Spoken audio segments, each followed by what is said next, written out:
So, hi guys. May dumating na parcel kaya dito guys. Kasi sa anak na to. So, let's pahiding. Kuha tayo ng cutter guys. So, let's cut guys. Guys.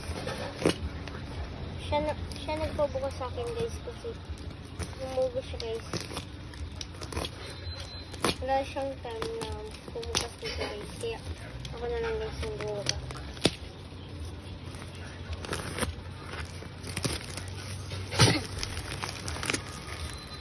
So guys, umubang ko guys.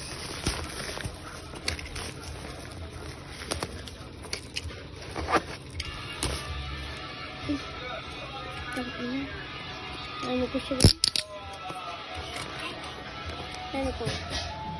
Nagabot ko siya.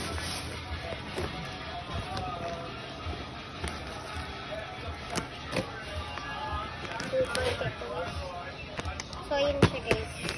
Sabi mo, bye-bye. So, bye-bye guys.